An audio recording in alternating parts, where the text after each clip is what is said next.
Muy buenos días, ¿cómo se encuentran todos? Vamos a dar inicio a nuestro tema, valor nutritivo, refiriéndonos a los macro y a los micronutrientes que se fueron mencionando, ¿sí? Y donde vamos a diferenciar bien cuáles son los componentes, los porcentajes, los requerimientos, ¿sí? Y dónde los encontramos. Y cuál es el rol como nosotros, como enfermeros, como el equipo de salud, que debe brindar cuidados tanto en el plano de la alimentación como en la nutrición del hombre sano y enfermo. Como objetivo de aprendizaje de esta clase, vamos a conocer la presencia de contenidos y compuestos de los macros y micronutrientes en los alimentos. Vamos a evaluar la importancia en relación al contenido, a la biodisponibilidad, a los efectos que pueden desarrollar sobre la salud para poder establecer así todas las necesidades, ya sea de la elaboración de alimentos, los que son enriquecidos tanto desde el punto tecnológico como parte también del consumidor final. Definimos a valor nutritivo, que es la indicación de la contribución de un alimento al contenido nutritivo de la dieta. Este valor depende de la cantidad de alimento que es digerido, absorbido y las cantidades de nutrientes esenciales, las proteínas, las grasas, los hidratos de carbono, los minerales, vitaminas que este nutriente contiene, ¿sí? Definimos lo que es caloría, que es una unidad de calor en el metabolismo y se utiliza cuando se refiere al contenido de energía de los alimentos, ¿sí? Las calorías es una unidad de calor, ¿sí? Es un contenido de energía que contienen los alimentos. Y estos alimentos contienen nutrimentos, ¿sí? Que son los macros y los micronutrientes. Hablamos de porción, que es la cantidad que se consume de ciertos alimentos y se expresa en gramos y medidas caseras para su mejor comprensión, ¿sí? Es importante también que cuando hablamos de todo esto, del valor nutrimental, de las calorías, de las porciones, no nos olvidemos de las leyes de alimentación, ¿sí? Que nuestros alimentos debían ser suficientes, armónicos, ¿sí? En cantidad y en calidad. Perdón. Hablamos de un valor calórico, valor energético de un alimento, cuando es proporcional a la cantidad de energía que puede proporcionar al quemarse en presencia de oxígeno. Se mide en calorías, que es la cantidad de calor necesaria para aumentar en 1 grado la temperatura de 1 gramo de agua. Esto quiere decir que el valor calórico no solamente está relacionado con lo que nosotros aportemos, sino con lo que nosotros necesitamos, ¿sí? Y necesitamos proporcionar al organismo, ¿sí? Recuerden que nosotros somos, dentro de lo que es el nutrimento en nuestro organismo, incorporamos aquellas energías necesarias, ya sea para caminar, para comer, para descansar, ¿sí? Nosotros necesitamos un valor calórico para sustentar.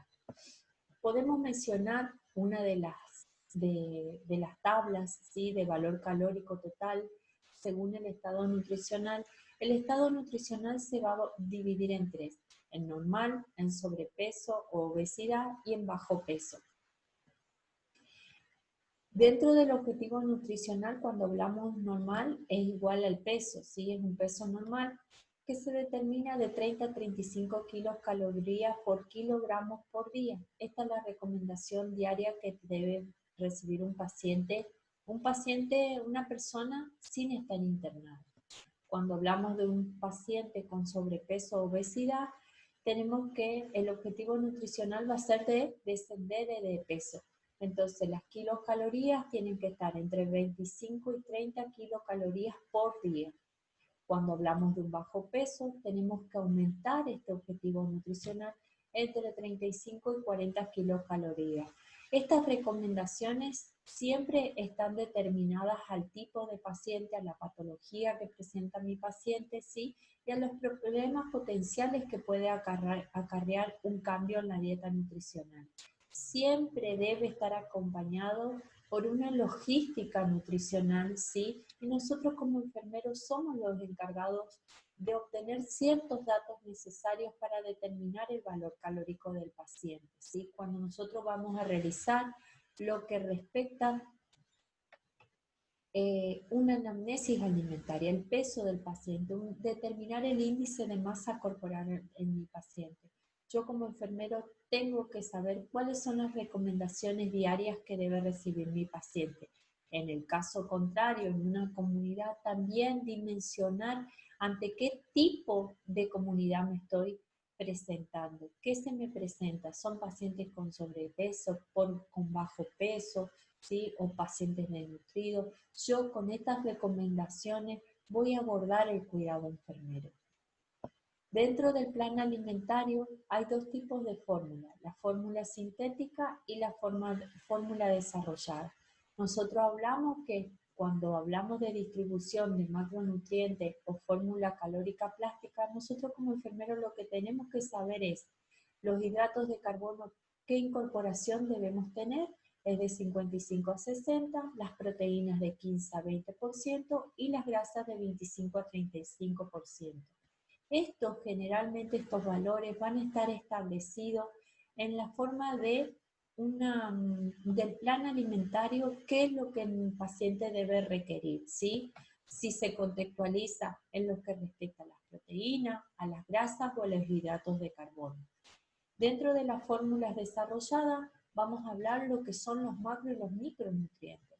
Cuando hablamos de nutrientes, son aquellas sustancias integrantes normales de nuestro organismo y de los alimentos, cuya ausencia o disminución por debajo del límite mínimo produce al cabo de un tiempo una enfermedad por carencia o también por exceso, ¿sí? Es muy importante que cuando definamos qué es un nutriente, son las sustancias integrantes normales en nuestro organismo, ¿sí?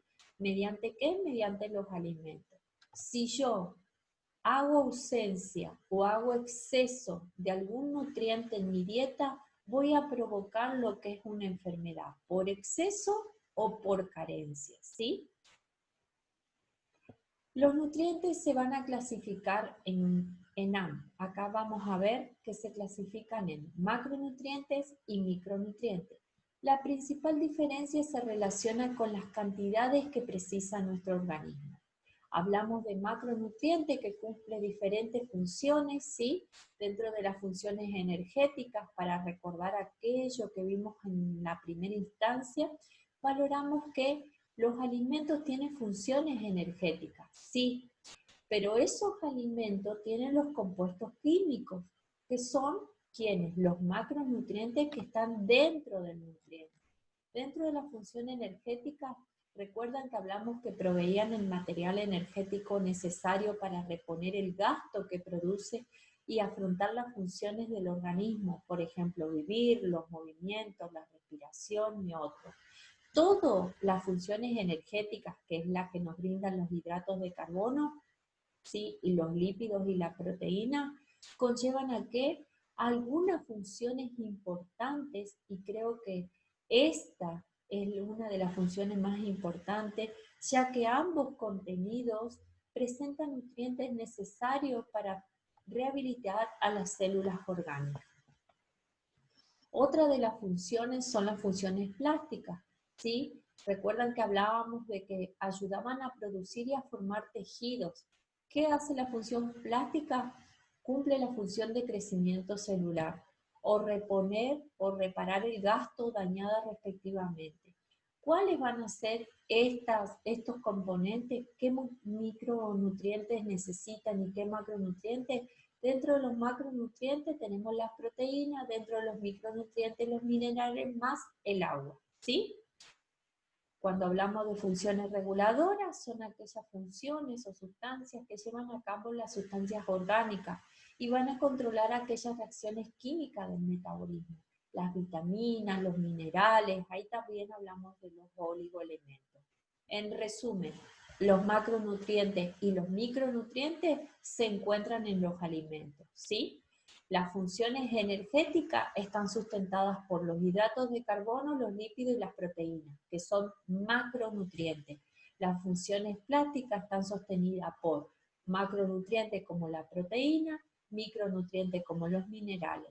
Las funciones reguladoras están sostenidas solamente por micronutrientes. Bien, vamos a empezar a desarrollar qué son los macronutrientes. Los conocemos como hidratos de carbono, lípidos y proteínas. Son la mayor fuente de energía, ¿sí? Medidas en calorías y en volumen de alimentación. La energía que aportan los alimentos son necesarias para la actividad, el crecimiento, las funciones de todas las reacciones que se producen en nuestro organismo, ¿sí? Por ejemplo, para respirar, para la circulación en sangre y el oxígeno. Por ello, obtener suficiente energía es esencial para mantener un adecuado crecimiento, desarrollo y una buena salud. Tenemos acá, en este cuadro, van a ver que enumeramos, ¿sí?, cuál es el aporte calórico por gramos de nutrientes. Ustedes cuando ven muchas veces en los alimentos, ¿sí?, el valor calórico, el valor nutricional, las recomendaciones nutricionales en un alimento, van a ver cuánto es el aporte, ¿sí? Los hidratos de carbono, el aporte por gramos de 4 kilocalorías, las proteínas 4 kilocalorías y las grasas 9 kilocalorías. Entramos en lo que respecta a los carbohidratos, comúnmente son los glúcidos o azúcares que están formados por cadenas de hidrógeno, carbono y oxígeno. ¿Cuál es la función de los hidratos de carbono? Ustedes ya la habrán visto en lo que es en la cátedra de bioquímica, es la energía. Dentro de las formas químicas presentes en los alimentos tenemos los hidratos complejos y los hidratos de carbono simples. Dentro de los hidratos de carbono complejos tenemos el almidón y la fibra, y dentro de los hidratos de carbono simple tenemos los azúcares simples. ¿En qué alimentos encontramos los alimentos fuentes? Encontramos en los cereales integrales, en lo que es las pastas, los panificados, las frutas, legumbres, frutos secos y semillas, y hablamos de carbohidratos simples cuando encontramos el azúcar de mesa, la miel, la mermelada, el dulce de leche, dulces compactos, golosinas, postres, gaseosas, aguas saborizadas y otras. Precaución, dietas de moda bajas en carbohidratos. El aporte que se le brinda en estas dietas es menor a 130 gramos por día. Esto no está recomendado, sino está sustentado por un aval nutricional correspondiente por un profesional idóneo. Dentro de los alimentos fuentes tenemos los carbohidratos simples, que los mencionamos anteriormente, ¿sí? Y los carbohidratos complejos, que también los mencionamos, que se encuentran tanto en las vegetales, en las frutas, cereales, panificados, pastas y legumbres.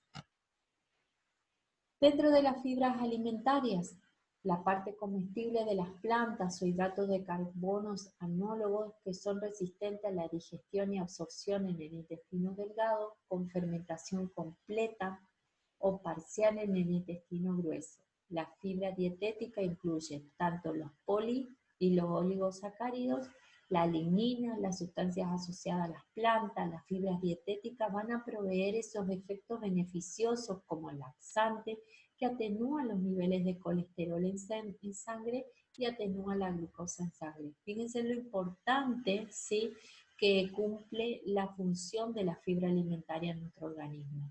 Sobre todo esto como laxante, como atenuante del colesterol y de la glucosa. Vemos si existen en el mercado las fibras solubles y las fibras insolubles. Las fibras solubles que están en contacto con el agua forman un retículo donde queda atrapada, originándose de gran viscosidad. Las fibras insolubles son capaces de retener el agua en su matriz, ¿sí?, y formando mezclas de baja viscosidad. Esto va a producir un aumento en la masa fecal, ayudando a acelerar la función intestinal. ¿Qué es lo que produce las fibras insolubles? Van a producir el riesgo de disminuir la diabetes tipo 2, ¿sí?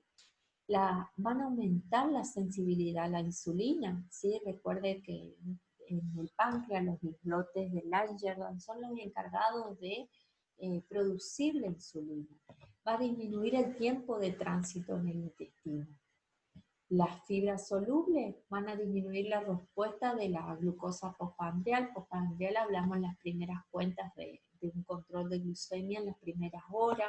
Van a disminuir el colesterol total y el colesterol malo y el colesterol bueno, ¿sí? Y viceversa. Van a disminuir el vaciamiento gástrico. Las funciones de las fibras son muy importantes en el organismo. Por eso es recomendado nuestras dietas, ¿sí? La incorporación equitativa y equilibrada.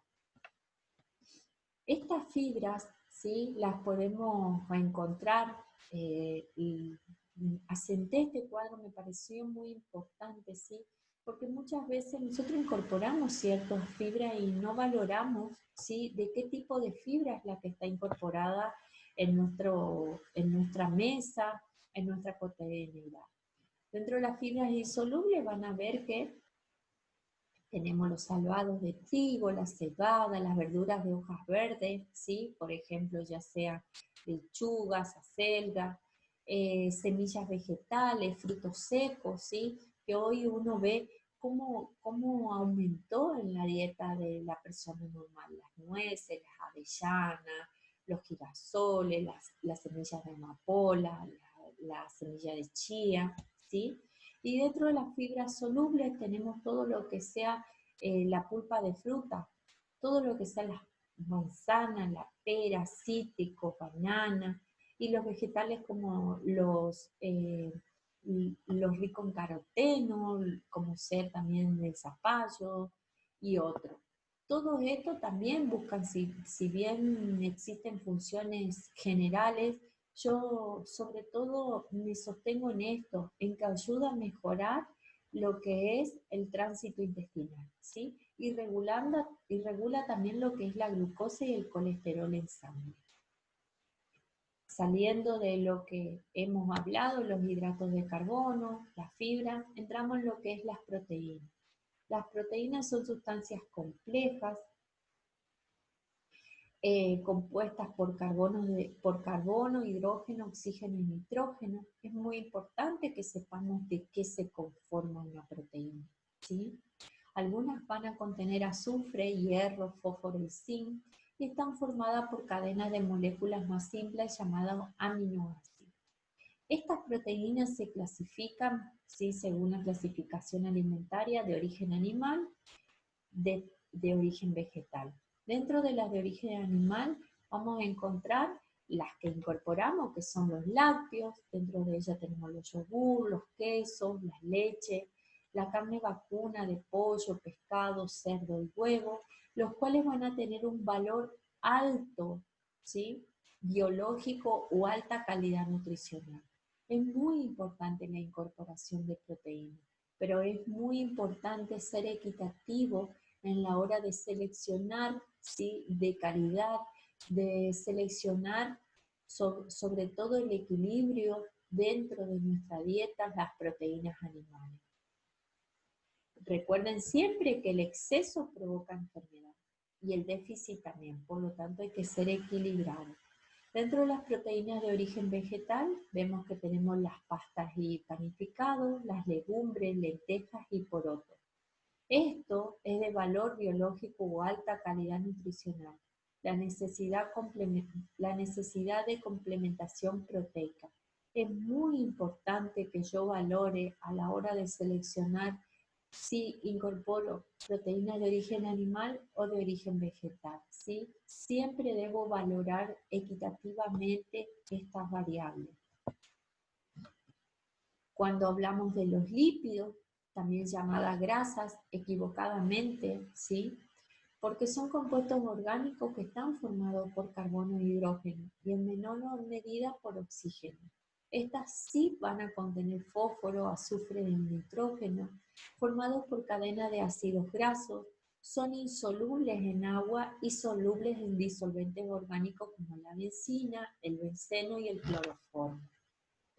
Dentro de las funciones de los lípidos tenemos la función de reserva energética.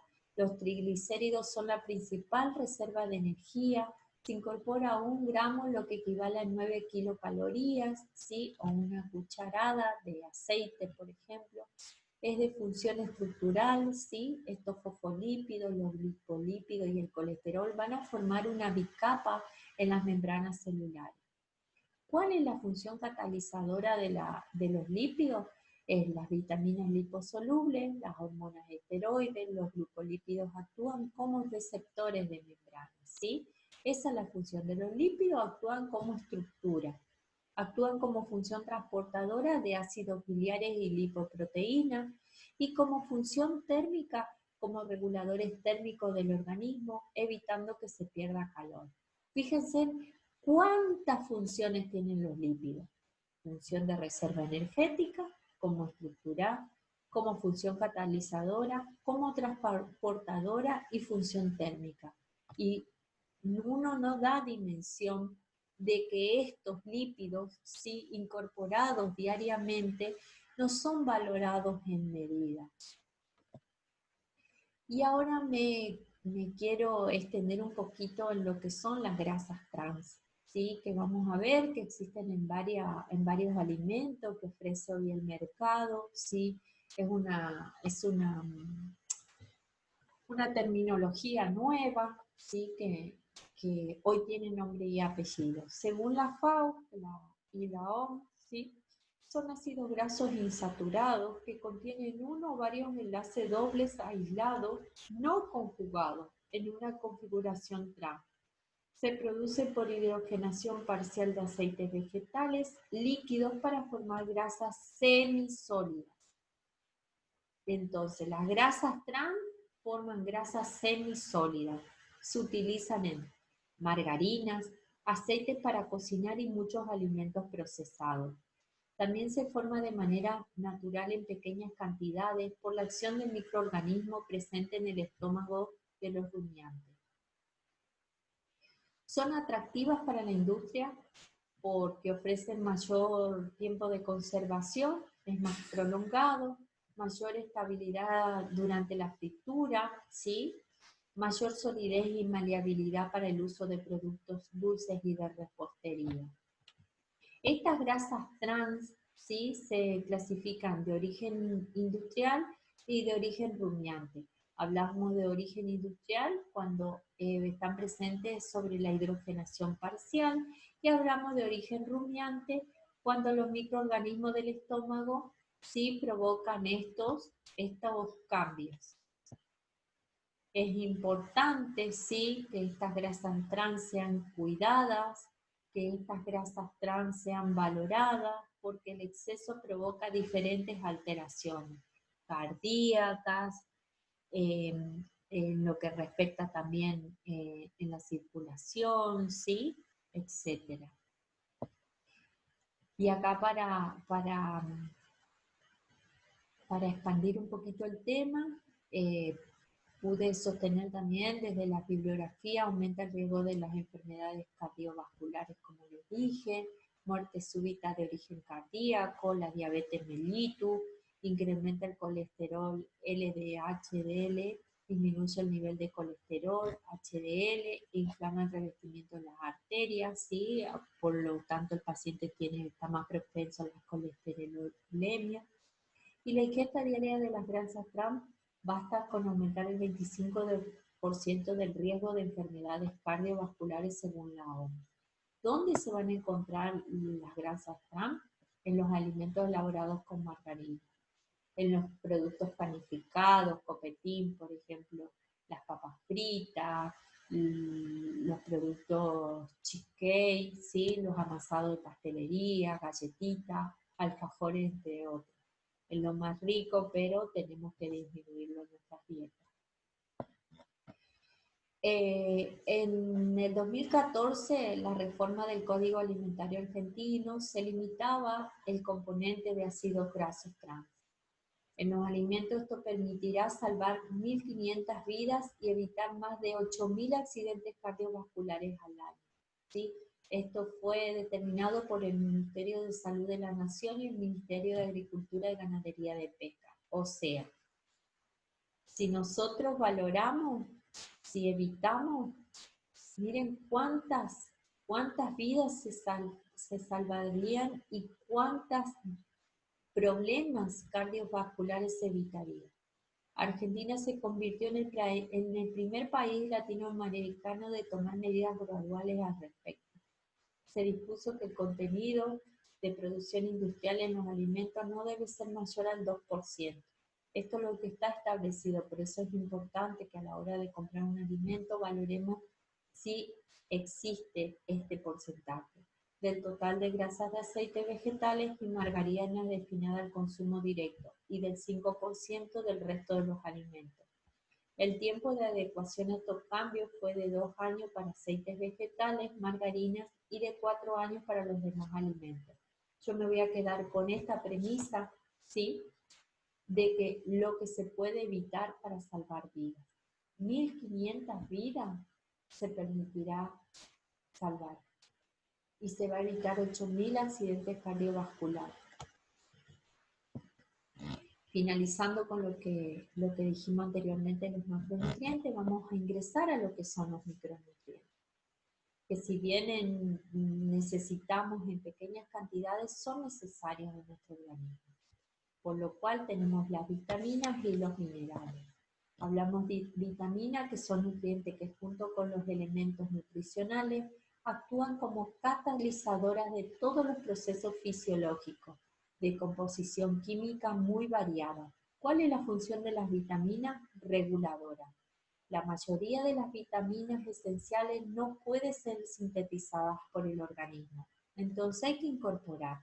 Los requisitos mínimos diarios de la vitamina no son muy altos, entonces se necesitan solo dosis de miligramos o microgramos, ¿sí? Cuando el organismo necesita de aquellos requerimientos que un alimento no los puede brindar, se incorporan. Son compuestos orgánicos que se encuentran en pequeñas cantidades en muchos de los alimentos y aunque se necesitan en muy pequeñas cantidades, las vitaminas solamente se pueden obtener de alimentos que ya el cuerpo no los fabrica, los debe incorporar. Se destruyen fácilmente con el calor, con la luz y oxidación, y solo se van a encontrar en aquellos alimentos crudos, frescos o poco cocinados. Las vitaminas se clasifican en hidrosolubles y liposolubles. Las hidrosolubles son aquellas que son solubles en agua y las liposolubles son solubles, como bien se dice, en grasa. Las vitaminas y los minerales forman el grupo de los nutrientes reguladores. Y acá les cité, dentro de las recomendaciones nutricionales, las vitaminas hidrosolubles, que es lo que cuál es la función, fuentes que se encuentran, ¿sí?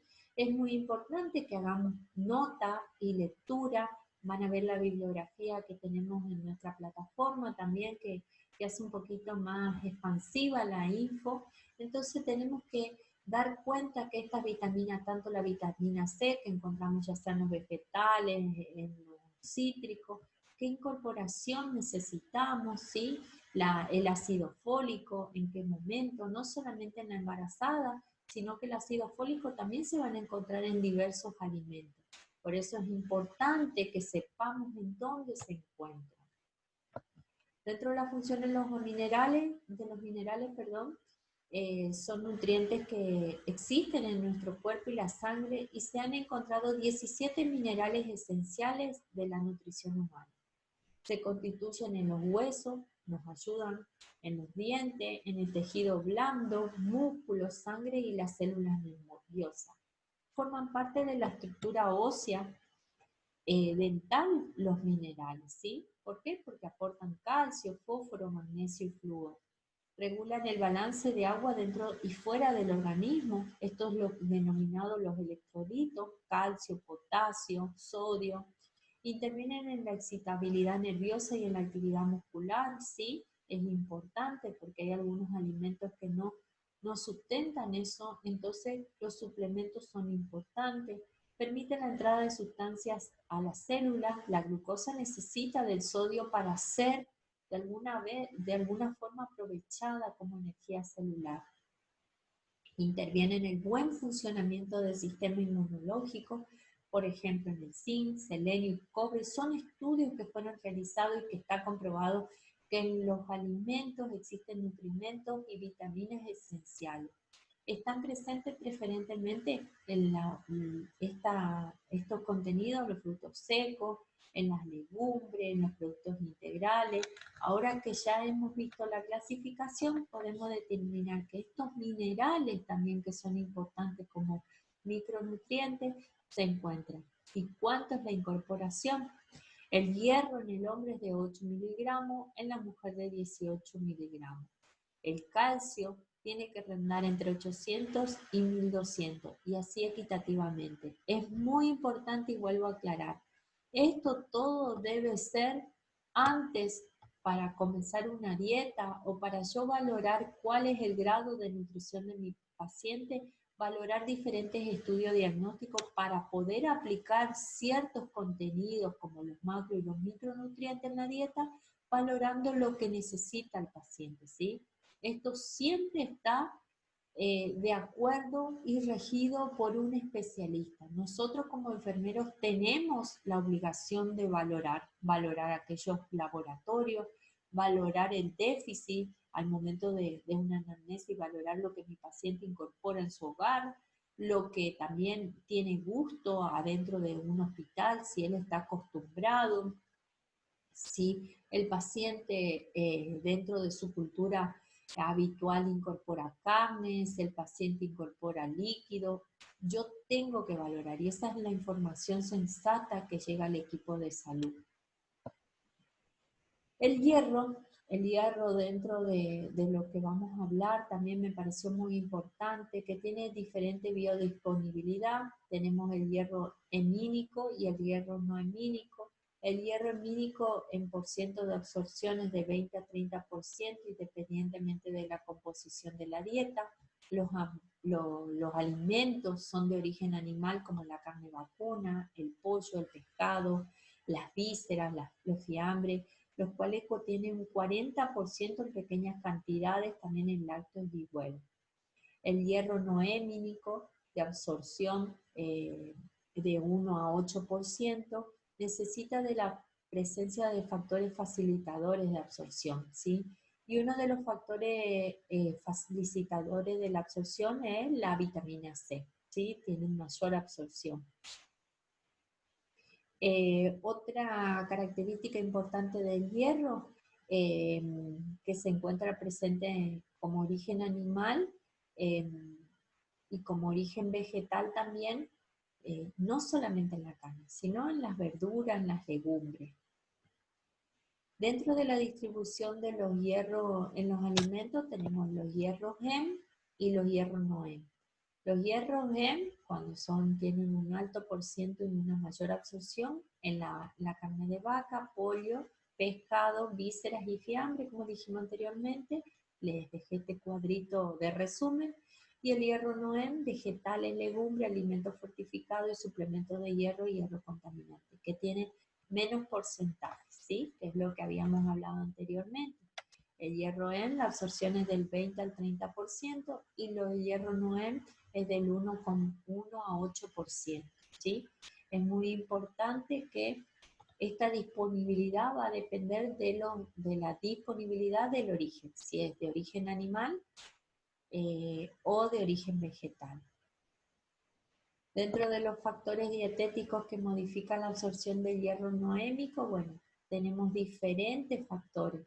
El calcio inhibe, el fosfato, el oxalato, que son los más conocidos, y los factores que ayudan a que el hierro tenga una mayor absorción. Yo les decía hoy el ácido cítrico, entre ellos la vitamina C que se encuentra ya sea en la naranja, en el limón, etcétera, pero tiene una mayor captación del hierro, ¿sí? Si yo incorporo con alguno de estos factores, ¿sí? Van a ver proteínas de carne, vitamina A y otros. Bien. Siguiendo un poquito más, vamos a hablar también dentro de estos minerales, ¿sí? Tenemos el sodio, que la fuente alimentaria del sodio es una sal de mesa, ya sea la presentación fina o gruesa. Muchas veces se encuentra en los alimentos, la sal también. En comida de elaboración casera que requieran sal también se incorpora.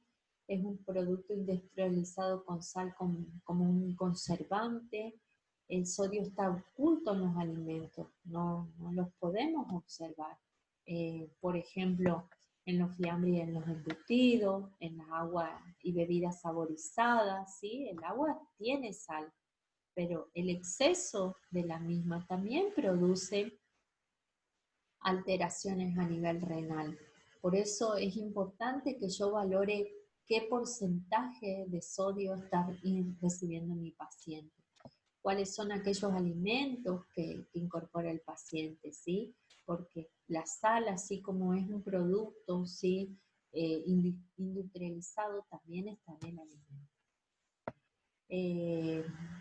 Dentro de lo naturalmente en los alimentos donde yo encuentro, voy a encontrar de bajo, moderado y alto, ¿sí? Con contenido. De bajo voy a encontrar en los cereales y las harinas, en las frutas, en los azúcares y dulces, las infusiones, todo lo que sea panificado sin sal, aguas mineralizadas.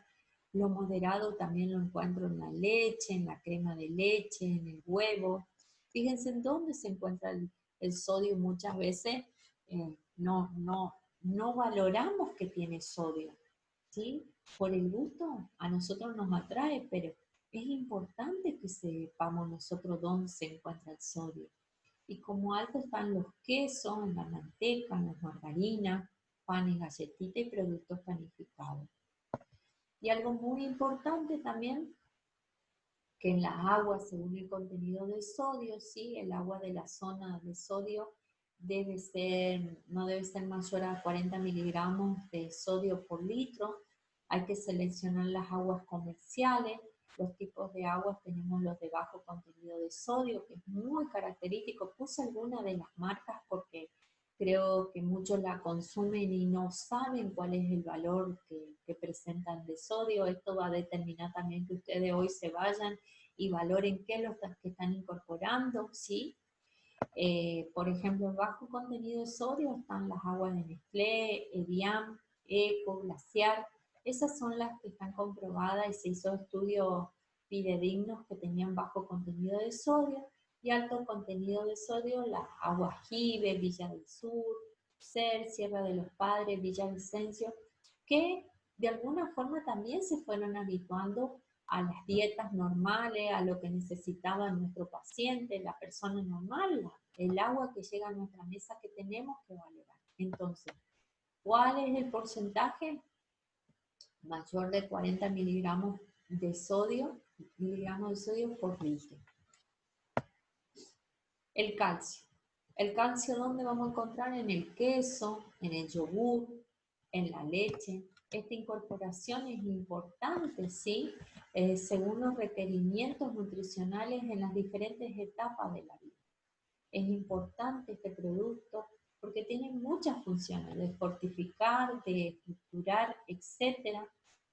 Ya que tiene compuestos necesarios que el organismo requiere en todas las etapas de la vida. Por eso hay que equilibrar, hay que ser equitativo, hay que ver los gustos del paciente, ¿sí? Hay cuestiones que no pueden ser reemplazadas, ¿sí? Entonces yo tengo que valorar. El alcohol, es importante que 1 gramo de alcohol equivale a 7 kilocalorías. Fíjense lo importante que es esto. El consumo diario aconsejado en varones de 30 mililitros. Nada más, lo que equivaldría a 700 mililitros de cerveza, 300 mililitros de vino, 60 mililitros de whisky. El consumo aconsejado en las mujeres de 15 mililitros. Sí, en la mujer, 360 mililitros de cerveza, 150 mililitros de vino y 30 mililitros de whisky. Coloqué esto también porque es importante, porque tenemos que saber, porque hay pacientes que tienen su cultura de incorporar alcohol. Entonces nosotros como enfermeros debemos valorar cuánto es el requerimiento, qué es lo que está incorporando, ¿sí? y no olvidarnos nunca cuál es el déficit, cuál es el exceso de agua. El agua que es tan importante en el organismo, tan importante, ¿sí? Y que una hidratación parenteral no sustenta la incorporación de agua. Entonces, por ende, yo tengo que cuidar este factor importante. Fíjense las funciones que tiene: transportar el oxígeno eh, y los nutrientes en nuestros tejidos, retirar los residuos y productos desechos del metabolismo celular, regular la temperatura sudando o perdiéndola por las mucosas, cuando las temperaturas exteriores es muy elevada, humedecer el oxígeno para respirar, proteger y amortiguar los órganos vitales. Dentro de los componentes del agua van a ver cómo se determina a nivel del cerebro el 85%, en los dientes un 10%, en los pulmones un 80%, hígado, sí, sangre, músculo. Fíjense el impacto que tiene de porcentaje en el organismo como principal componente esencial para la vida. Van a ir abordando esta terminología cuando revisemos lo que es el balance hídrico diario, ¿sí? Es importante, así como nosotros hablábamos de balances parciales, totales, ¿sí? Balance positivo, balance negativo y neutro, valorar esto, la ingesta de agua y las pérdidas de agua. Dentro de las ingestas de agua, de bebida, la persona debe incorporar entre... Acá van a ver que diferentes bibliografías hablan entre 1500 a 2000 mililitros, ¿sí? Una persona normal estoy hablando. La comida más de 700, el metabolismo celular más de 300. ¿Por dónde yo voy a perder agua? No solamente por la orina, también por los pulmones, por la piel, por las heces, ¿sí? Por las pérdidas que no puedo valorar, como por ejemplo la respiración, ¿sí? La medición de cuánto. Yo tengo que tener en cuenta qué es lo que incorpora el paciente, esto siempre relacionado en cantidades, en mililitros por día, qué es lo que incorpora y cómo lo pierde. ¿Para qué? Para siempre mantener este balance hidroelectrolítico normal en una persona. ¿Por qué? Porque es importante que si se incorpora cierta cantidad de porcentaje de vitaminas, de macronutrientes, etcétera, yo valore el exceso que no quede en el organismo, porque va a producir diferentes alteraciones, ¿sí? Va a producir diferentes déficits o excesos. Entonces yo tengo que valorar, tengo la obligación, es una obligación del enfermero valorar los ingresos y los egresos. Y acá, como a mención de lo que iba hablando, también estas enfermedades por deficiencia de agua, ¿sí? Tenemos deshidrataciones graves y deshidrataciones leves o moderadas, que se van a manifestar no solamente si yo no observo, no tomó el paciente, yo voy a observar por sintomatología, la sed, la boca seca, la disminución de la orina, la orina que está demasiado concentrada, la piel seca, las mucosas también, ¿sí? El paciente puede presentar calambre y así se va presentando diferentes sintomatologías. El paciente al faltarle el agua también en el organismo va a presentar mareos, confusión, irritabilidad, pérdida de la conciencia, respiración rápida y muchas veces pudiendo llegar a la muerte, ¿sí? En esas deshidrataciones graves, donde no se puede compensar al paciente. Y donde, ¿qué pasa? Afecta directamente a nivel, lo que es renal. Entonces, impacta en una de las funciones importantes de un órgano noble como son los riñones. Y hablando un poquito de lo que es, así como cuando hay déficit por exceso, ¿sí? Si se toma más de 7,5 litros por día, se produce una excesiva dilución del sodio en la sangre y va a alterar lo que es la función de la hormona antidiurética. ¿Sí? Que es lo que hablábamos anteriormente a nivel renal, cómo impacta. Va a producir insuficiencia renal del organismo, edemas cerebrales, hipertensión cerebral, coma y muerte como alguna de las alteraciones.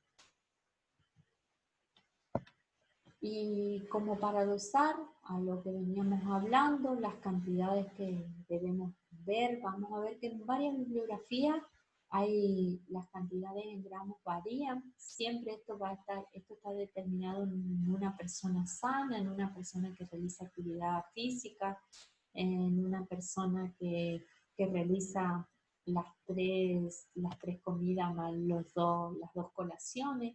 Entonces es importante que nosotros como enfermeros sepamos las equivalencias, sepamos las cantidades necesarias que debemos incorporar. Primero empecemos por casa, que es lo más importante de todo esto para llegar a ser buenos educadores de salud.